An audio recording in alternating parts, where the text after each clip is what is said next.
yang terhormat segenap pimpinan cabang Aisyah Candi Sidoarjo serta para perwakilan Majelis Kader secabang Candi Sidoarjo.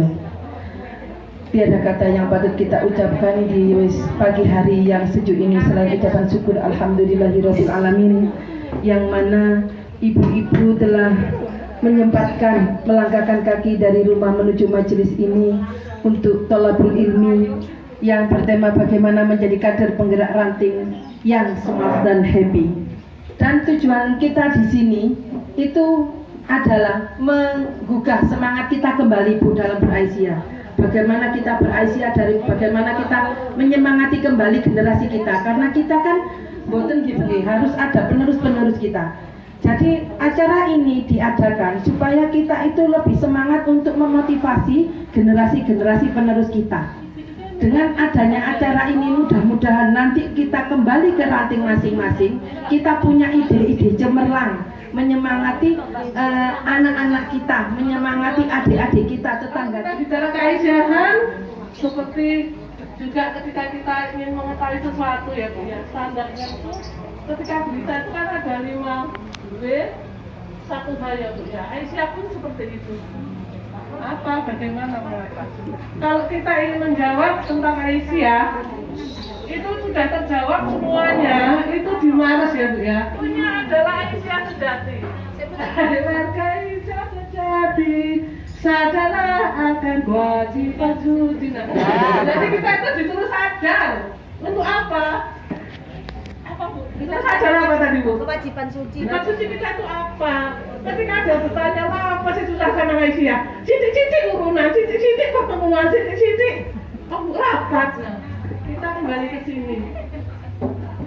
Membina harkat kaum Nah, wanita. membina harkat kaum wanita menjadi tiang utama negara. Nah, ini. Jadi kalau kita bicara Aisyah, maka ada Aisyah yang sejati, maka ada kewajiban suci. Jadi ketika kita bicara Aisyah, maka melekat kewajiban kita, kewajiban suci tidak itu menjaga harkat kaum wanita dan menjadi tiang telapak kaki kita, apa telapak kaki kita ya? Kasa 13. Surga Bu.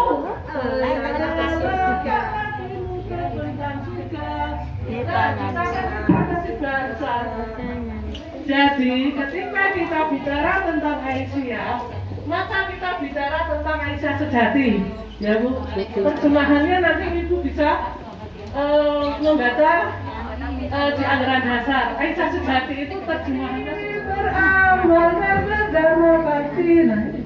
Tuhnya adalah beramal. Berjalan benar, tapi diajak tegas. Hanya melapor. Gimana ini sehat? Boleh, dari saya akan nanti di ranting. Mau bekerja keras cari uang banyak, biar sedekahku banyak. Ya boleh, kamu sudah cita-cita. Ya Bu, di Aisyah harus bekerja Bu. Negara apa? Biasa nggak dibayar, tapi malah mengeluarkan. Ya Bu ya.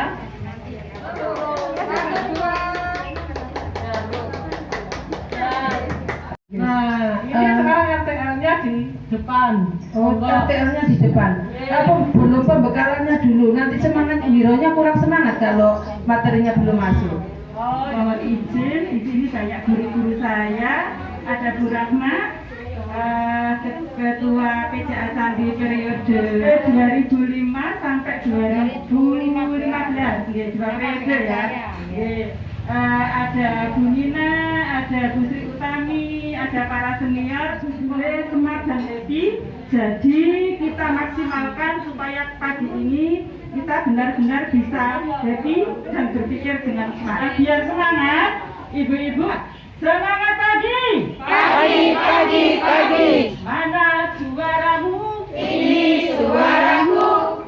Mana semangatmu? Ini semangatku. Kader Aisyah? Yes, yes, yes. Alhamdulillah. Pagi ini kita akan belajar tentang komunikasi efektif dan strategi dakwah. Jadi tentang pengertian komunikasi efektif, prinsipnya seperti apa, ciri-cirinya komunikasi kita efektif atau enggak itu seperti apa aja yang menghambat komunikasi efektif itu. Komunikasi adalah ingin mengutarakan apa yang kita miliki. Ada yang punya jawaban lain? Bu Ari. Komunikasi adalah interaksi manusia dengan makhluk hidup. Ada yang lain? Interaksi dalam bisa satu atau dua atau lebih dari. Komunikasi adalah interaksi satu atau dua orang atau lebih. Jadi Mas Yo, Melalui bahasa ataupun gerak tubuh dengan seseorang ataupun dengan audiens lainnya. Kemudian itu membahas suatu permasalahan untuk mendapatkan hasil. komunikasi itu ngobrol, ada tema, ada pokok bahasan, ada yang ingin kita sampaikan.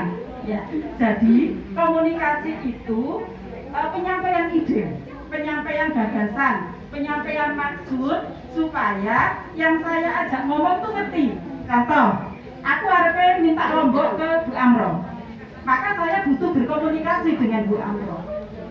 Bu Amro, aku nyuwun lombok. Bu Amro paham? Oh iya, saya tak juga no. Nah, itu berarti saya sudah melakukan komunikasi yang efektif dengan hama kita terhadap istilah. Itu sangat penting, Bu. Karena bisa jadi kita berbeda dalam memahami istilah itu. Dan itu menjadi salah satu kunci suksesnya komunikasi. Atau kalau di Paciran namanya gemblong. Di sini namanya tetel. Barang yang sama tapi istilahnya beda. Nah, itu kalau nggak kita clearkan, itu bisa menjadi masalah. Kalau efisien itu seperti kita berhemat itu. Kalau bisa dengan modal secukupnya saja, sampailah kita kepada tujuan yang maksimal. Prinsip ekonomi. Iya. Bu Murniai sarjana ekonomi, Bu. Iya. Ketua koperasi ya. Ketua koperasi jadi wis dipepet-pepet. Jadi efektif itu tepat sasaran. Aku nembak lampu kuning, pas lampunya pecah, berarti tembakan saya efektif, tepat ya.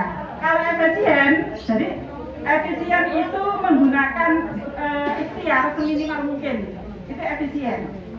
Sekarang komunikasi efektif itu apa Bu? Obrolan-obrolan kita itu tepat sasaran. Sekarang yang kedua, prinsip komunikasi efektif. Singkatannya REACH. Pertama itu respect, menghargai, menghormati. Jadi komunikator, orang yang ngomong itu menghargai orang yang diajak ngomong. Begitu pula sebaliknya, orang yang diajak ngomong itu juga menghargai orang yang ngajak ngomong. Kalau di ilmu dasar komunikasi itu ada komunikator, orang yang ngomong, ada komunikan, orang yang diajak ngomong, ada message itu pesan yang disampaikan. Itu adalah unsur dari komunikasi. Nah, prinsipnya respect, menghargai. Ketika saya ngajak ngobrol Bu Kurnia menghargai saya, dan saya juga menghargai Bu Kurnia. Ibu-ibu masih ingat asbabun nuzulnya surat Abasa? Ini kita bicara terkait respect. Kan kisah Rasulullah bermuka masam ketika didatangi seorang yang buta, berbarengan dengan seorang tokoh. Beliau lebih mementingkan orang yang berkuasa ini daripada orang yang buta ini. Padahal orang buta ini punya inisiatif untuk mendalami agama Islam. Meskipun sebenarnya asbabun nuzul itu pun banyak dikritisi tentang asbabul yang cerita model begitu, itu juga banyak yang mengkritisi. Karena Rasulullah tidak mungkin melakukan begitu gitu. Tapi itu adalah yang jamak kita pahami. Cuma waktu itu Rasulullah itu lagi terima tamu, lagi ada tamu, kemudian ada orang buta datang, kemudian bahasanya Sidoarjo Seyonya Rasulullah itu kemudian mendapat teguran adalah termasuk yang mengganggu komunikasi efektif karena dianggap tidak respect dengan yang diajak ngomong. Jadi ada triknya ketika ada orang kemudian ada yang menyela, Itu bagaimana triknya supaya orang yang datang kemudian itu tidak merasa tidak dihargai. Yang kedua adalah empati. Empati. Ada empati, ada simpati. Apa bedanya empati karo simpati? Luar biasa. Saya itu mencari bantuan sebenarnya. Kita berusaha merasakan apa yang sedang dialami oleh yang diajak ngomong. Tapi tetap ada batas, Bu, karena kita bukan orang itu. Jangan sampai empati itu kemudian menjatuhkan diri kita kepada rasa simpati. Jadi tetap harus ada garis pembatas. Supaya apalagi ini sangat penting, Bu, untuk konseling, untuk para konselor. Jadi empati saja, empati aja, jangan sampai simpati. Harus jelas pesannya, jangan bersayap, garai wong bingung. Kau dibeli apa? Bisa dirungokno. Bambang Bambang. Ngerti nggak Mbak yang saya maksud? Bambang saya tadi ngomong apa Bambang? Nggak tahu. Humble itu orang yang banyak disukai orang. Rendah hati, gak gegejen klambi. Misalnya ya, saya ketua ranting. Saya lagi ngobrol dengan anggota. Maka kalau orang yang humble, saya tetap akan mempersilahkan anggota saya untuk berbicara. Tidak kemudian saya mendominasi pembicaraan. Nah, yang humble itu akan lebih banyak menjadi pendengar. Menjadi pendengar itu belum tidak berarti diam saja ya Bu. Bisa memberi solusi kepada orang yang diajak ngomong. Oke, kita ulang. Prinsip komunikasi apa tadi Bu? Apa Bu? 4, 5. Oke, lanjut Mbak. Nggak lagi pakai suara, tapi tetap pakai jari. Tapi prinsip komunikasi itu masih akan terbaca Bu, meskipun kita pakai WA. Bagaimana orang ini humble apa enggak? Orang ini pikirannya jernih apa enggak? Clarity apa enggak yang dia tulis? Gak ruwet. Yang kedua padat, faktual. Faktual itu ono datane, gak ngawur. Jadi jelas. Jadi ketika kita berkomunikasi, usahakan kita memilih yang seperti ini kata-katanya. Praktis, faktual, masuk ngarang-ngarang, ngarang-ngarang itu jenenge fitnah. Ya kan Bu? Ya, kata Rasulullah, ketika kita membicarakan yang tidak ada, itu namanya fitnah. Ketika kita membicarakan yang dia lakukan, itu namanya apa? Gitu. Ya. Jadi faktual itu sesuai dengan fakta, sesuai dengan apa adanya. Yang ketiga padat.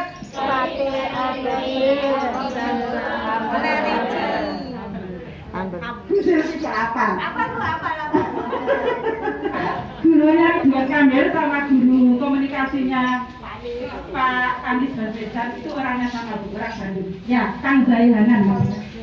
Kaminya. Itu di sana ya Bu, kalau di sini nggak ada ya. Itu lagi tengkar sama suaminya. Mari ngono teko, nenggona Aisyah. Pas ngaji, dia itu pengennya ngaji untuk menenangkan diri. Dija bahas program kerja. Jadi kita memang harus ngerti kondisi orang yang kita ajak ngomong. Gitu ya Bu, itu contoh konkret bagaimana komunikasi kita tidak akan efektif. Berkatalah yang baik. Assalamualaikum warahmatullahi wabarakatuh. Waalaikumsalam warahmatullahi wabarakatuh. Kalau siang semakin dipertegas, semakin diperjelas, semakin bersemangat. Siap? Jadi nadanya berbeda, intinya sama, nadanya berbeda. Karena saya lihat sudah ada yang liar begini, lihat. Oke, silakan semuanya berdiri, jangan takut, usia tidak menghalangi kita. Lihat ya semua panitia yang lincah siapa ya? Tak nilainya. Mbak, Radia, Gawon. Radia ya Cik. Panitia melihat siapa paling lincah? Mana semangatku? Ini semangatku. Anda.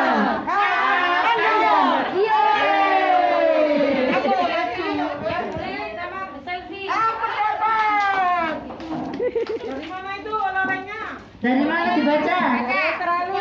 Kayak sama aja. Dari Jepang.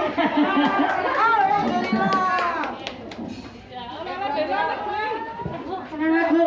Ayo semangat. Setelah ini kita nggak duduk loh ya.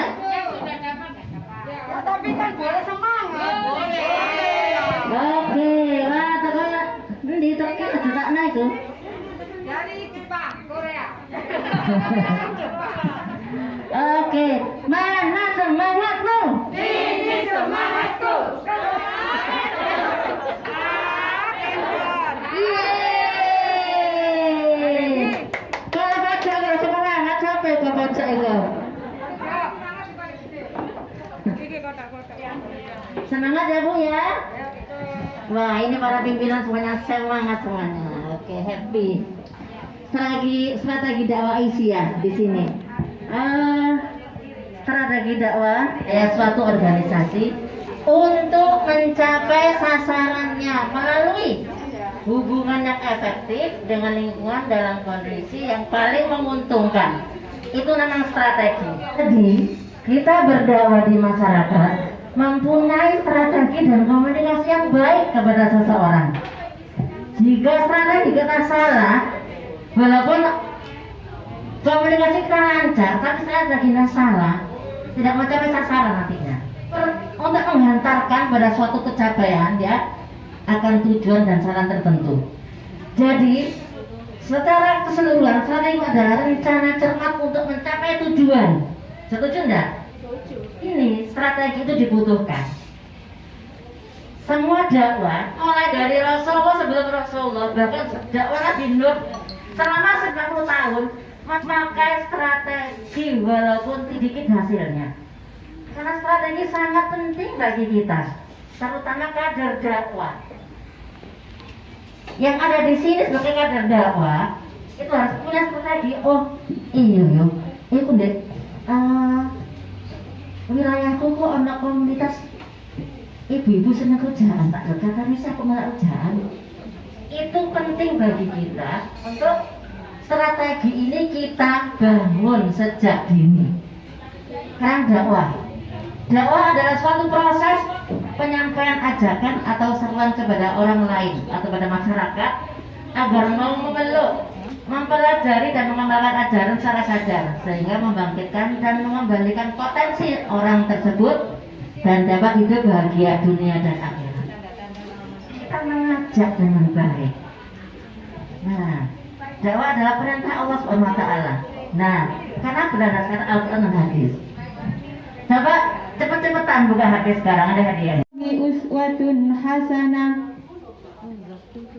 liman kana yarjullaha wal yawmal akhir.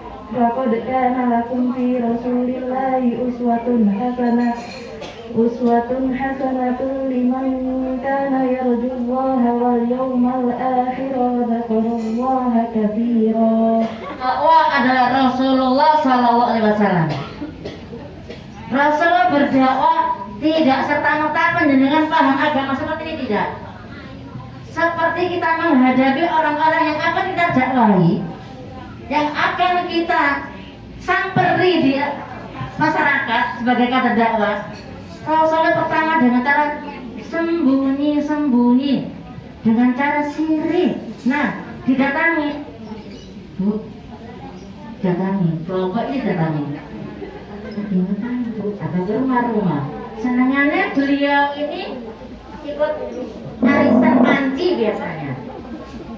Kalau datangi, kita sebagai masyarakat kepingin menjadi kader yang baik, samperi. Nah, bagaimana? Ayo kita masak, Bu. Cara masak ini seperti apa? Pancinya juga untuk apa? Nah, kita bagi-bagi bersama. Akhirnya senang pada kita. Kita bagi-bagi resep segala macam. Orang akan mengantut. Oh iya. Dong ibanin anaknya api. Si api ya bang iki. Kira-kira pengajian nanti ya. Nah, ikut. Boleh nggak aku ikut sampean untuk ngaji? Silakan. Nah. Allah sudah menunjukkan kepada kita dalam surat Al-Baqarah ayat 186. Silakan. Wa idza sa'alaka ibadi anni fa inni qarib ujibu da'watad da'a. Artinya, dan apabila hamba-hambaku bertanya kepadamu Muhammad tentang aku, maka jawablah, sesungguhnya aku adalah dekat. Aku mengabulkan permohonan orang yang berdoa apabila ia memohon kepadaku.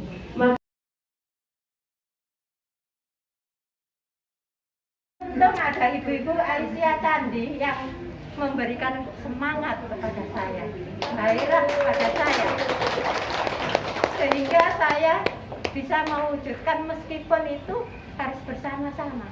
Apapun itu wujudnya, baik TK, baik yang sekarang lagi dirintis mungkin ada pondok dan lain sebagainya, itu berkat kerjasama kita, baik anggota maupun pimpinan yang ada di sana. Ibu yang hadir pada siang hari ini bisa mengkader keluarganya, tetangganya. Memang itu resiko itu. Kadang-kadang kita dikatakan sok pinter, padahal mereka belum paham apa itu Aisyah, apa itu Muhammad. Contohnya ini saya selingan sebentar. Ada pencerahan karena ada pencerahan dari bapak-bapak Muhammadiyah itu dampaknya itu apabila kita sudah keluar dan membawa nama Muhammadiyah, kita harus konsekuen apa yang kita ucapkan dan kita buktikan ketika orang itu sampai di Indonesia. Sama dengan ibu-ibu juga gitu, mau mendirikan TK misalnya, juga harus ada sinergi antara sekolahan kampus yang besar dengan yang kecil. Baru kita bisa berjalan bersama dan mewujudkan amal usaha baru. Contoh seperti itu ibu-ibu. Jadi ibu-ibu misalnya nggak bisa, udah ini ada acara cabang kok bolak-balik seperti itu saja. Tidak, mungkin ada yang baru, ada ilmu yang baru. Karena yang memberikan materi juga orang yang baru, yang tidak pernah kita kenal. Contoh hari ini misalnya saya juga belajar banyak dari ibu-ibu. Ketika ibu-ibu tampil di sini saya juga belajar itu. Karena ilmu saya juga sedikit, tidak sampai seperti itu. Dulu waktunya masih awal-awal almarhum ketua pimpinan yang dulu, tidak ada cara-cara seperti itu. Yang penting datang, ngomong-ngomong, ditulis, sudah pulang. Saya mikir, terus begini bagaimana cara kita ini bisa cerdas, kan gitu. Nah sekarang ini adalah kita belajar, tapi ini ada di sini bagaimana menjadi kader penggerak ranting yang smart dan happy. Pagi hari ini adalah kita sebagai orang yang cerdas, yang senang sekali karena ketawanya tadi luar biasa juga. Itu sudah termasuk tema hari ini. Dan menyangkut, saya hanya menyimpulkan dari semua yang sudah disampaikan oleh ibu-ibu pimpinan. Saya kira itu dari saya. Mohon maaf barangkali ada kekurangan. Assalamualaikum warahmatullahi wabarakatuh. Waalaikumsalam warahmatullahi wabarakatuh. Kalau makanya alangkah lebih baiknya ngapunten nggih, harus ada kerjasama Bu. Suatu organisasi ini bukan kita sendiri, ada anggota-anggota lainnya. Enggak. Makanya ini saya sudah mengajak yang lain kalau sekretarisnya tidak bisa hadir ya. Karena kadang-kadang itu undangannya sekretaris sama ketua ya. Saya juga suka mengajak yang lainnya gitu loh. Yeah. Dan selama saya ikut ini, saya di grup itu saya lihat setiap ada itu cita-cita saya itu sebenarnya nggak muluk-muluk. Pas di grup itu ya masih banyak ibu-ibu yang jangan now lah istilahnya untuk mengerti apa kayak menarik pesan, membuka PDF itu nggak bisa. Itu apa kok ini? Ada yang gitu. Iya, tapi saya itu pengen ada ibu mungkin yang jelaskan tentang cara kita menarik kader baru dengan cara bernyanyi. Nah itu sudah saya tanamkan di memori, ternyata bagus juga. Tapi saya tanamkan mungkin karena saya guru TK, jadi saya tanamkan ke anak-anak TK. Jadi setiap pagi memang sampai detik ini saya pagi di setelkan lagu Indonesia Raya, Mars Muhammadiyah sama Mars Aisyah. Itu selanjutnya ini kalau yang di Kedung Kendong, cara pola pikir ketua dan diri saya agak berbeda. Kalau ketua saya itu saya nggak mau mengajak dalam arti biar orangnya lihat sendiri. Dalam arti seperti itu, biar dia lihat sendiri apa yang kita lakukan dan orang itu biar bertanya, "Lapo sih wong iki?" Nah, soalnya di tempat kita setiap hari Sabtu ada ngaji bareng, kita simak bareng. Dari situ ketua saya memang kalau saya mengajak takutnya karena di situ kalangan-kalangan di luar kita banyak gitu. Nah, padahal di tempat lain pun ada yang tahu dulu pernah ikut NA, pernah kalau kita tanya, tapi dia sudah masuk di kalangan tersebut. Kalau saya pengennya ngajak, ada pertemuan apa, pengennya ngajak. Di sisi lain, dia punya jawaban tersendiri. Wes, nggonku iki, maksudnya nang kelompok iki wis iki ae. Wong RW wis ngene nentokno ngene, iki ngene. Mau saya bantah, memang pernah saya bantah. Mohon maaf, saya juga pengurus RW.